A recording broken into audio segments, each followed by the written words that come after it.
Hello, everybody. Deborah Roberts here, and welcome to 2020, the After Show. Always great to have you all with us. And today we're going to do a little bit of a special podcast. We're going to turn things around a little bit. Often we are reflecting on a story we just ran, but today we're going to round up some of the big stories, big crime stories that we have covered over the last year. And I don't have to tell any of you that one of the biggest was the shocking Sean Diddy Combs case that so many people were following, like bit by bit every day. And then we're going to also talk about the Karen Reed trial, Luigi Mangione case, this young kid who is accused of murdering an insurance executive.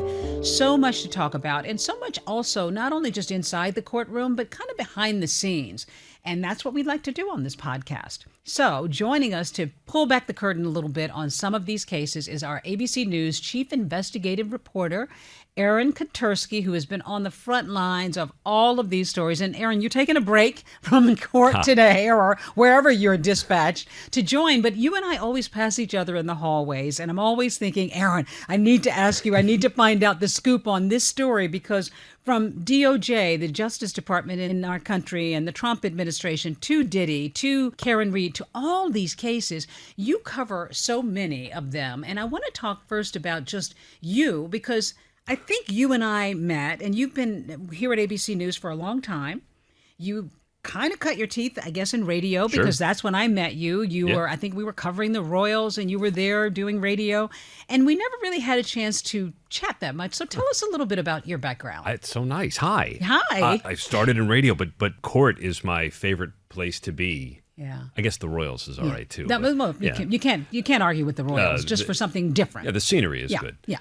But court is a happy place, even though for very many it is not. It's not a happy place. Yeah. But for me, it's its own world. It's its own community. It has its own characters, its own dramas, its own histories, and that's what makes it interesting, because all of that gets renewed every single time there's a new And you defendant. see a lot of these same people, from the bailiffs to some of the investigators to the reporters to, I'm sure, sometimes some of the same judges you've seen over and over again. And that's the best, when the judges know you, they give you a little nod. And you're like, nod. Did he like it, or did he not like it? But the judges set the tone for how all of these cases are going to go. They're sort of there's a hierarchy, right? And it all starts with the judge and the attorneys, the court officers, and the people from the community that have made it a habit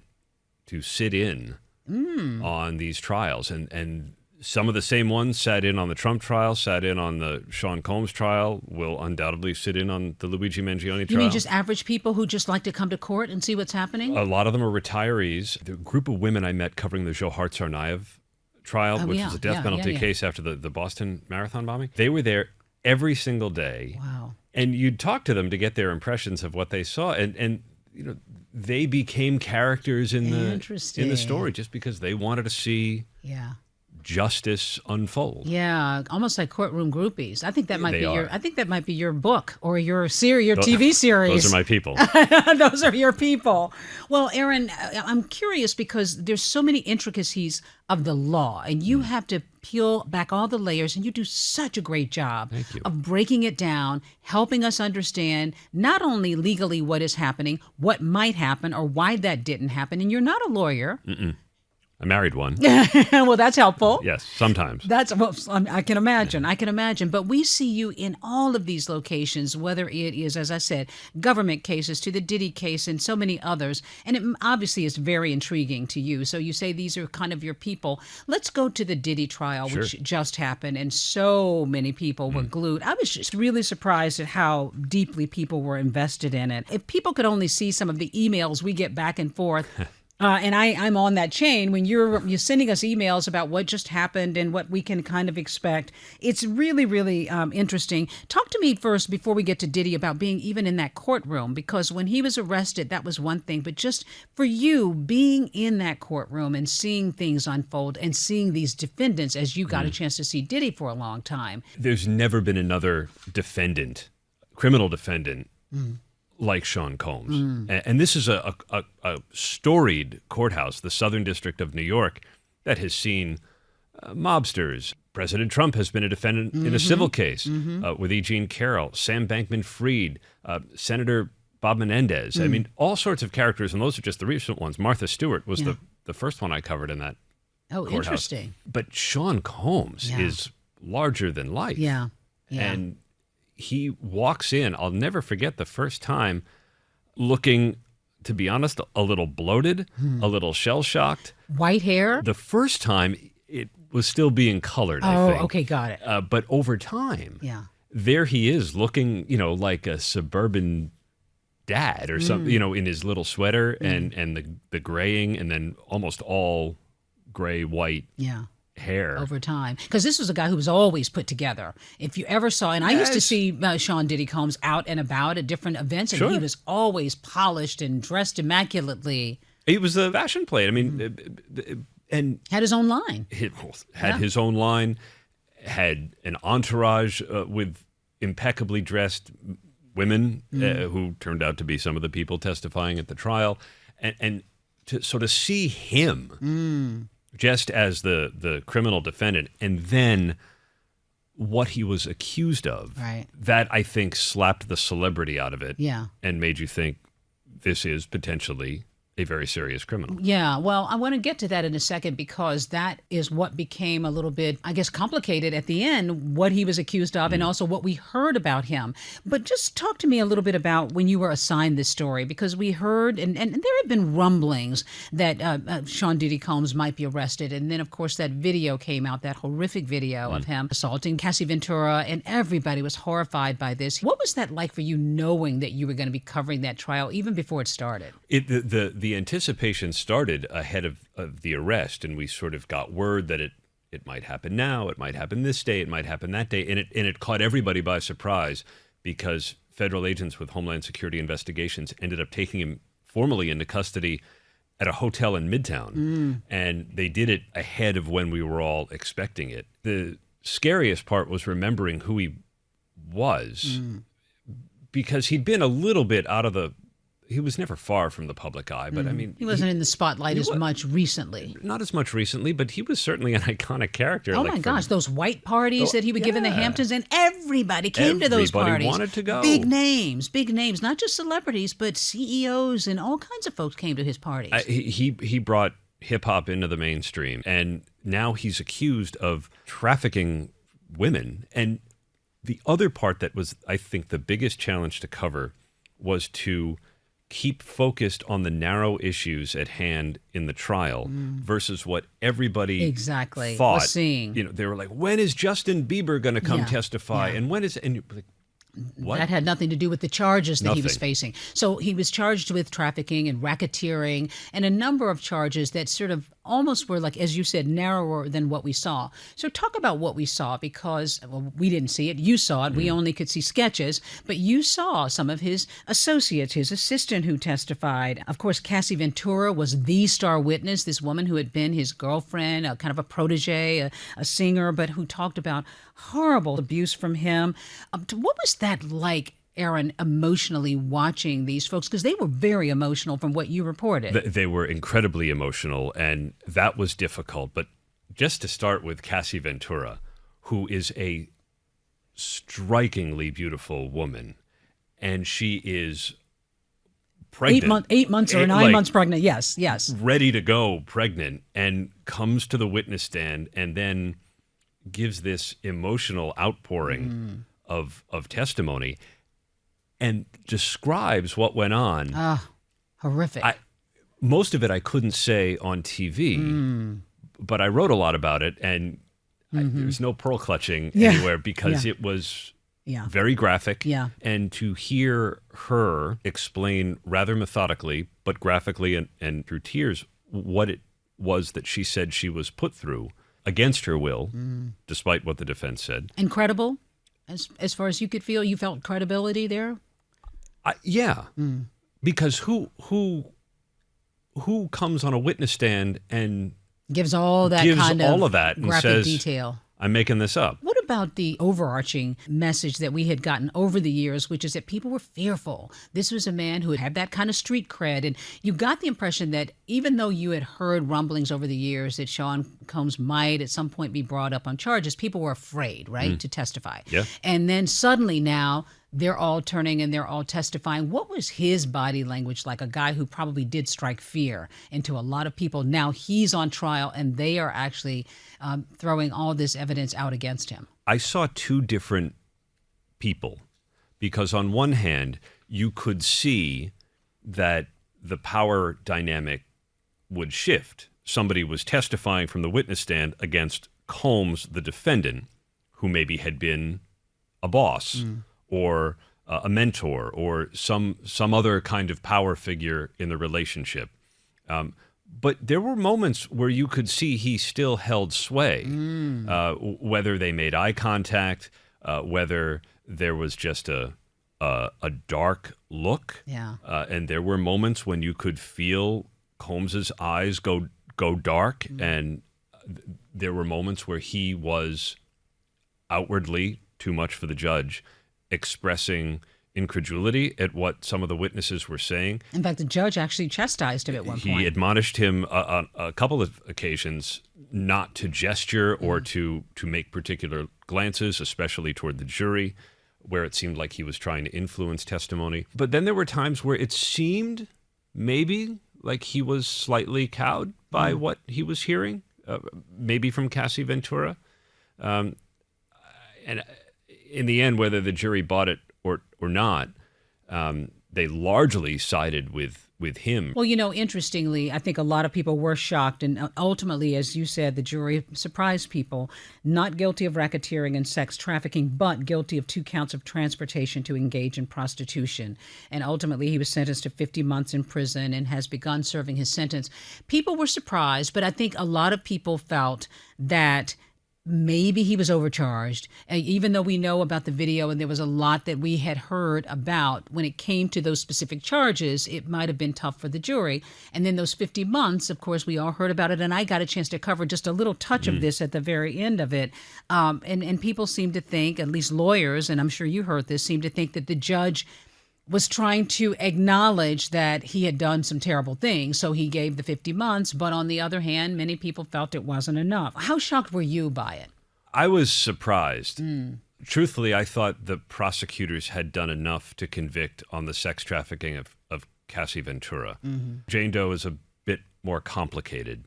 But look, it was a tall order. Prosecutors were asking the jury to believe that women who stayed with Sean Combs, in some cases for what Cassie Ventura was 11 years, were forced to do things against their will. Now, I think in our society, we now have a nuanced view of sexual relationships, and people understand it can be consensual until it isn't. But for the jury, and certainly for the defense, the way they presented the case was, this was the life these women wanted, and they were willing to do things and that enjoying the money and the privilege and the status and all of that. may not be your cup of tea or my cup of tea, but this was Sean Combs's swingers lifestyle, and the women were happy to be part of it. And they were going along with it. Well, it was a controversial verdict on some levels, and then some people seem to think that, at least it was something. Sean Combs was clearly shocked. He's been transferred now to a federal prison. He's not happy with that sentence, even though many people felt that he got off pretty light because he was facing, life in prison, right? I mean, he was facing what would have amounted to a life sentence for sure. And the judge repeatedly made it clear he didn't like the violence that was depicted on the video that we've now all seen involving Cassie Ventura.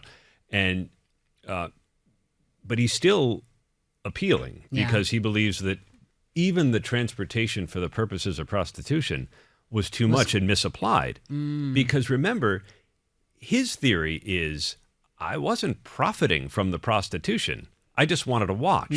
So being a voyeur is, no harm, no foul. Yeah. That's obviously not the way prosecutors saw it or charged him. And the jury found enough to convict. But we'll see if on appeal Yeah. he's successful in arguing that the law was misapplied. Which is so interesting because, I mean, when you think about it, what is that, like 4 years, and he's already had some time served? I mean, there is you're tempted to say, just do the time. Yeah, he could be let out before the appeal is fully adjudicated. Exactly. It's certainly so possible. It's a case that we could go on and on. You and I could talk about this for a very long time, but there are other cases I do want to talk about. So, Aaron, stick with me here, and you stick with us too, because we're going to jump into another case, another big story of the last year, the Karen Reed case in Boston, and Aaron is going to help us navigate all the twists and turns in that story. We'll be right back.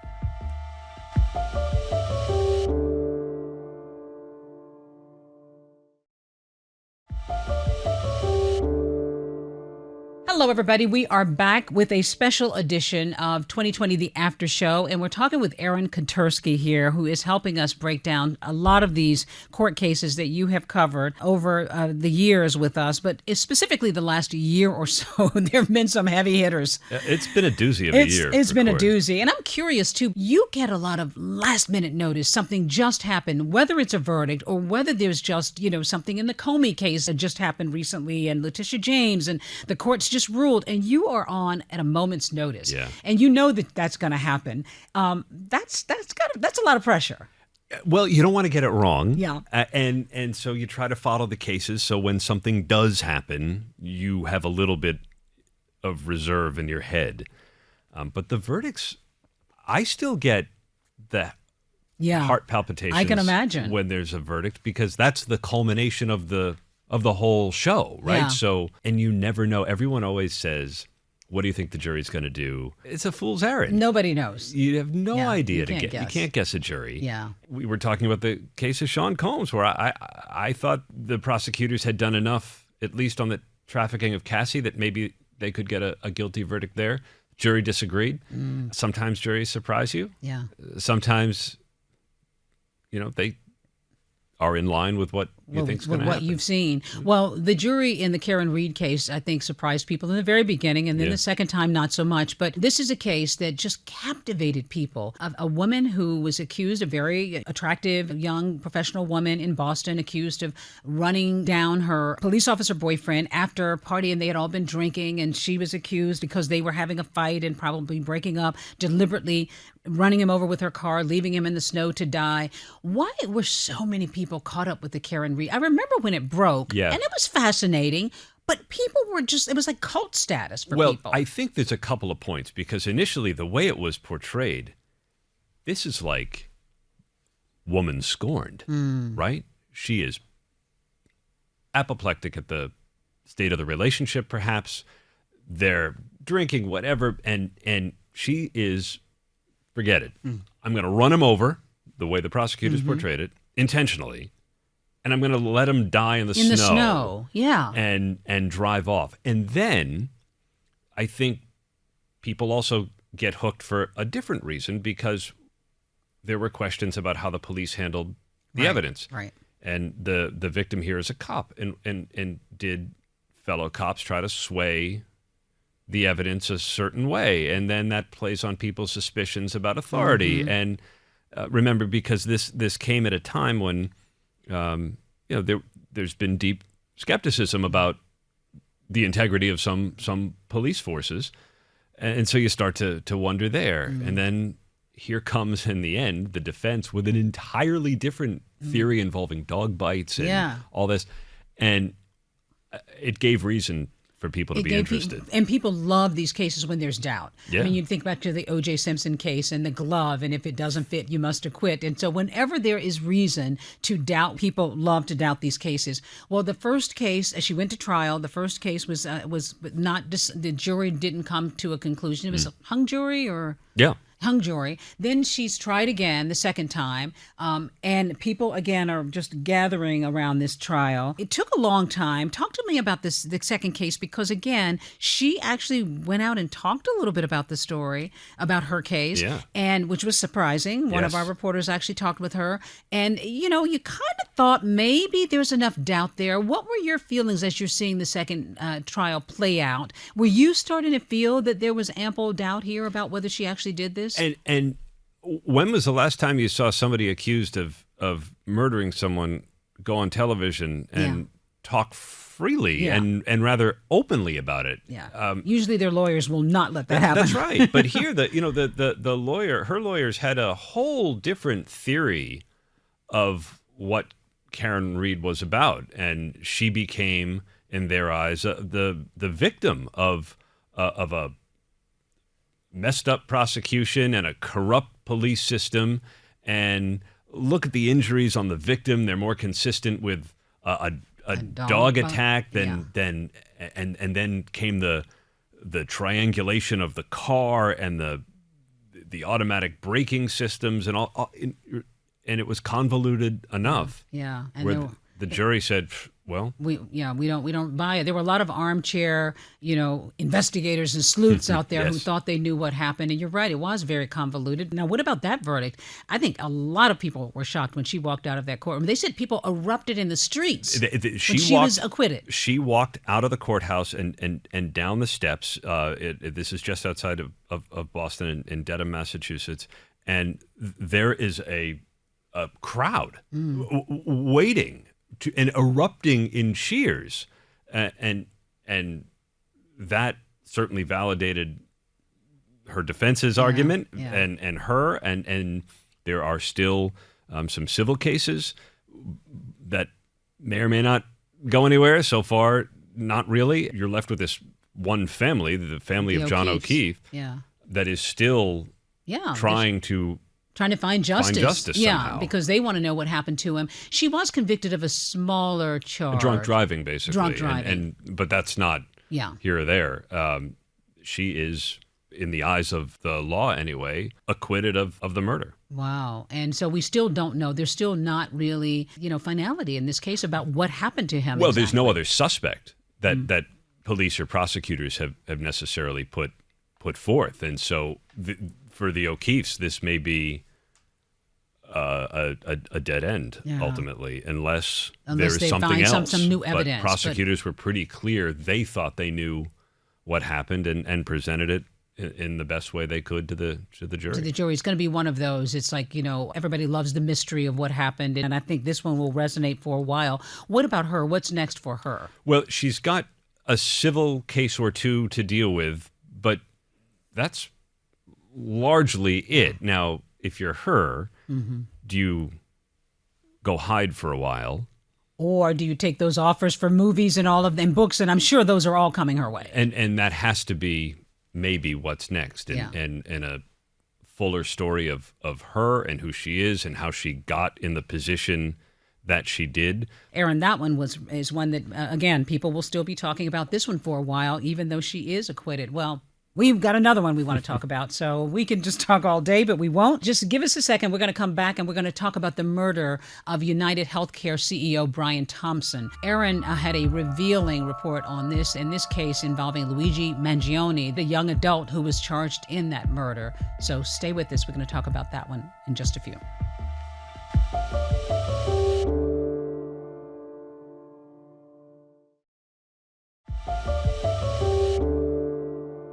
We are back with 2020, the after show, and Aaron Katersky is here with these mesmerizing stories, the stories that we have covered and you have covered. Our 2020 special, Manhunt, Luigi Mangione and the CEO Murder. It was a story that, of course, you had been following from the beginning. Everybody was talking about this story, and we, leapt into gear and covered this story. This was one that was just so perplexing. New York City, this guy was walking in Midtown Manhattan. Suddenly, this CEO was gunned down early morning on the street. Police are searching for the killer. In New York, police mobilized. I mean, the idea that this would happen. They mobilized, and they eventually bring this young man, Luigi Mangione, from a fairly prominent family. Tell us a little bit about that one and how it unfolded and what you began to learn the minute you jumped on it. Well, he's caught almost on a lark, sitting at a McDonald's, having taken his mask down to eat, and he's recognized, and police in Altoona, Pennsylvania, they call and they say, this guy looks like the guy who's wanted in New York. And he, in the interim, has become something of a celebrity, which to the Manhattan District Attorney, Alvin Bragg, and to police is appalling that a murder suspect would become endearing, but Well, when you think about the health care crisis in our country and the way people feel about executives, Aaron, I was shocked by that because oftentimes when you and I cover these stories and there is such an outpouring of exasperation and grief and outrage, and this man is gunned down. And there really wasn't that same kind of outrage that, I mean, he wasn't from the New York area. He was from Minnesota, I think. So you wouldn't have necessarily heard it all here. But I was shocked that there wasn't as much outrage that a health care executive was gunned down. Oh, the conversation online was astounding when people, and some cases more openly, say, healthcare, it's terrible. Who hasn't been denied or who hasn't been frustrated by health insurance at one point in their life? And Luigi Mangione became the embodiment of I'm fed up and I just can't take it anymore. And people almost seeing an excuse for what was a cold-blooded assassination that he is now charged with in both state and federal court. He's pleaded not guilty, and his attorneys are counting on some of those people who see him a certain way to maybe find their way onto a jury one day. Well, talk about him a little bit. And we should also say, too, that he shared an area with Sean Diddy Combs in the jail where he was being held at the same time. All these notorious folks there. What a time. There, Mangione was at the Metropolitan Detention Center in Brooklyn, which is on the waterfront in Brooklyn. The Sam Bankman-Fried was there for a minute after he was convicted. And Sean Combs is there, and you don't know how much these people interact, but could you imagine these conversations? Oh my gosh, that's a movie unto itself right there. Right? But Mangione was certainly a bit different. I mean, he does not look like your typical murder defendant. He's been getting thousands of pieces of mail. They started to catalog it. The defense started to catalog it online, and you could sort of see the volume. Some had there was a package given to him that had some certain socks that became a focal point for a minute, and heart-shaped notes.